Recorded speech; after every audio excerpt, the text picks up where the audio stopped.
Saya belum dengar, Amir Syamsuddin sampai hari ini saya belum dengar ngomong sepatah kata pun juga. Yang ngomong malah Rahlan Nasidik, yang ngomong itu malah Andi Arief, ya omongannya ya omongan orang jalanan. I am not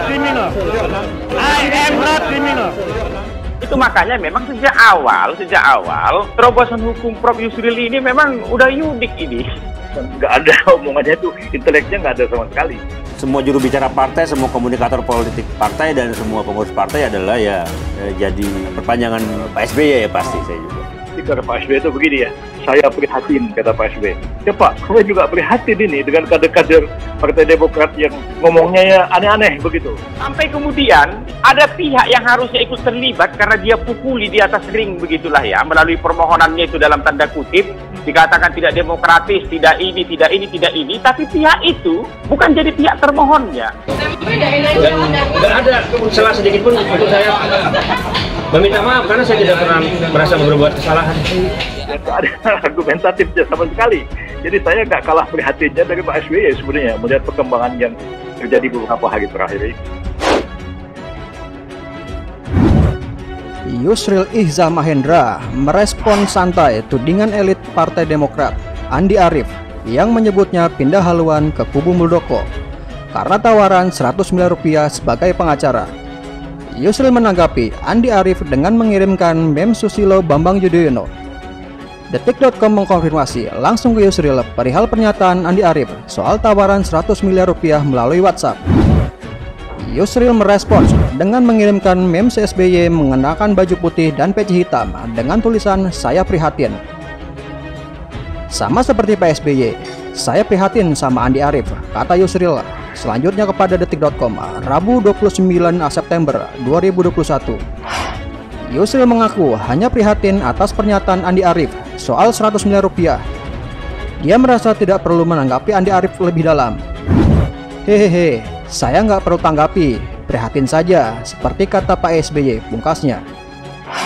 Sebelumnya Andi Arief tak menyangka Yusril pindah haluan membela kubu Muldoko untuk menggugat ADART Demokrat 2020 ke Mahkamah Agung. Andi Arief menyebut Yusril pindah haluan karena Demokrat tak bisa menyanggupi tawaran 100 miliar rupiah sebagai pengacara. Andi Arief mengaku memiliki bukti bahwa Yusril menawarkan 100 miliar rupiah sebagai pengacara. Namun, Demokrat tak bisa menyanggupi tawaran Yusril itu. Kami cuma tidak menyangka, karena Partai Demokrat tidak bisa membayar tawaran Anda 100 miliar rupiah sebagai pengacara, ujar Ketua Badan Pemenangan Pemilu atau Bapilu Demokrat itu. Politisi Partai Demokrat Andi Arief mengungkap Yusril Iza Mahendra pernah mengajukan penawaran bayaran 100 miliar rupiah untuk memakai jasanya. Demokrat pun menolak tawaran tersebut. Namun, kini Yusril justru menjadi pendukung Muldoko. Politisi Partai Demokrat Andi Arief mengungkap, "Begini Prof, soal gugatan JR pasti kami hadapi. Jangan khawatir, kami cuma tidak menyangka karena Partai Demokrat tidak bisa membayar tawaran Anda 100 miliar rupiah sebagai pengacara. Anda pindah haluan ke KLB Muldoko," kata Andi Arief melalui akun Twitter pribadinya, Rabu 29 September 2021.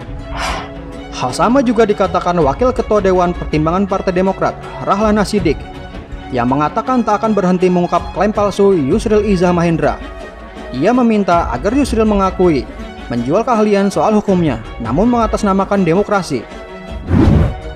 "Saya tak bakal stop membongkar klaim palsunya Yusril, kecuali dia mengakui menjual jasa profesionalnya tanpa embel-embel demokrasi. Tapi di situ juga ada pernyataan, apa karena Demokrat tak sanggup bayar 100 miliar, maka Yusril pindah membela kubu Muldoko, dibayar lebih mahal," tulis Rahlan dalam unggahan di akun Twitternya, Rabu 29 September 2021. Sebelumnya, Yusril Iza Mahendra mendampingi 4 bekas anggota Partai Demokrat yang berada di kubu Muldoko untuk mengajukan uji materi atau judicial review terhadap anggaran dasar atau anggaran rumah tangga ADART Demokrat tahun 2020 ke Mahkamah Agung. Kuasa hukum 4 mantan kader Partai Demokrat yang merapat dengan Muldoko, Yusril Iza Mahendra, bingung mendapatkan komentar soal gugatan ADART dari Rahlan Nasidik dan Andi Arief. Bukan pakar hukum partai, menurutnya. 2 orang itu bicara seperti orang jalanan. Yang ngomong malah Rahlan Nasidik, yang ngomong malah siapa lagi itu namanya, Andi Arief ya. Omongannya ya omongan orang jalanan, gak ada omongan itu inteleknya. Gak ada sama sekali, kata Yusril saat diwawancara CNN Indonesia, Selasa 28 September 2021. Nanti kita lihat hasilnya seperti apa. Saya di pengadilan, kadang-kadang saya menang, kadang-kadang saya kalah juga. Advokat itu membela kepentingan hukum kliennya. Kalau advokat tidak membela kepentingan kliennya, itu advokat. Yusril mengaku bingung karena partai berlambang Mercy itu memiliki pakar hukum seperti Amir Samsudin yang pernah menjabat sebagai Menteri Hukum dan Hak Asasi Manusia. Menurut Yusril, jika anggota partai berselisih dengan anggota lainnya ataupun dengan pengurus partai, kemudian membawa ke ranah hukum, maka harus dihormati dalam negara hukum dan demokrasi.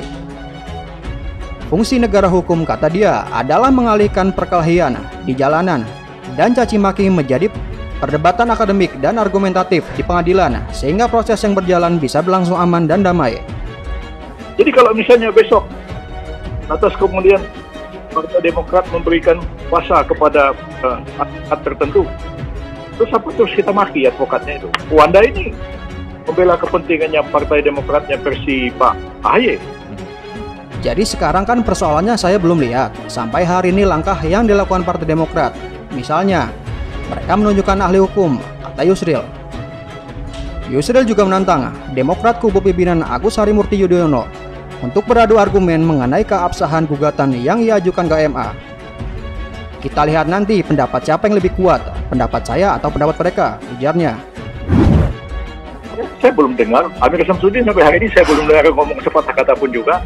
Yang ngomong malah Rahlan Nasidik, yang ngomong itu malah Andi Arief, ya omongannya ya omongan orang jalanan. Nggak ada omongannya itu, inteleknya nggak ada sama sekali. Lebih lanjut, Yusril mengatakan bahwa jika mantan Presiden Susilo Bambang Yudhoyono kerap merasa prihatin, ia juga mengaku prihatin dengan kader-kader partai berlambang Mercy itu, lantaran mengatakan hal yang aneh dan tidak argumentatif. Kalau Bapak SBY kan begini ya, saya prihatin. Ya Pak, saya juga prihatin ini dengan kader-kader Partai Demokrat yang ngomongnya aneh-aneh, yang nggak argumentatif sama sekali, katanya.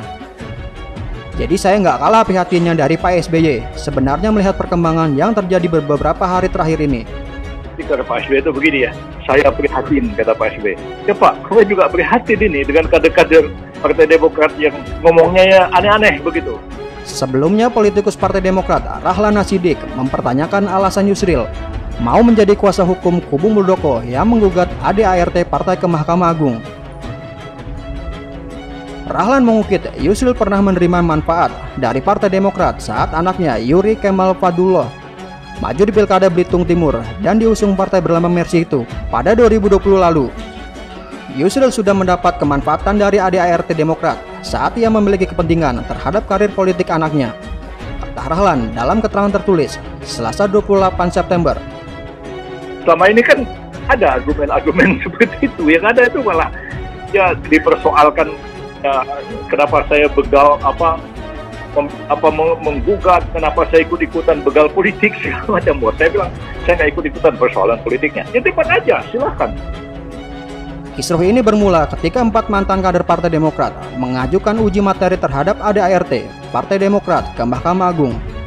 Yusril Iza Mahendra menjadi kuasa hukumnya. Kader Demokrat lantas mulai mengkritik keputusan Yusril. Yusril tak tinggal diam dan memberikan tanggapan serta klarifikasi mengapa dirinya mau menjadi kuasa hukum kader kubu Muldoko. Sia-sia menggunakan jurus dewa mabuk menghadapi persoalan ini.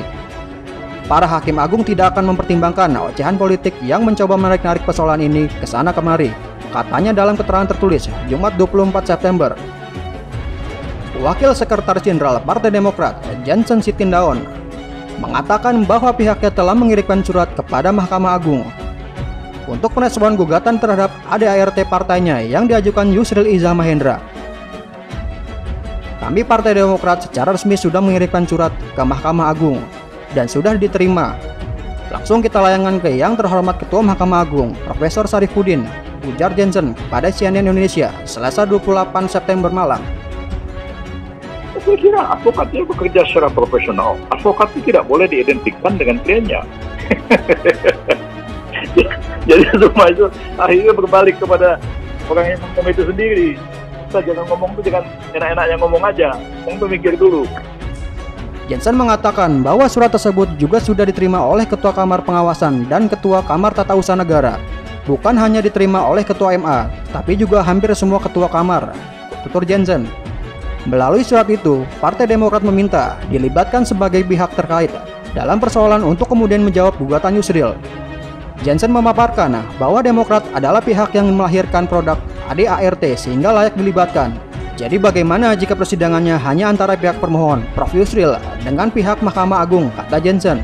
Yusril Izzah Mahendra melayangkan gugatan terkait ADART Partai Demokrat, mewakili 4 kader yang dipecat setelah mengikuti Kongres luar biasa di Sumatera Utara. Dalam kongres tersebut, Muldoko ditetapkan sebagai Ketua Umum Partai Demokrat. Yusril mengklaim upayanya untuk melakukan uji formil dan material terhadap ADART Parpol merupakan hal baru dalam hukum Indonesia.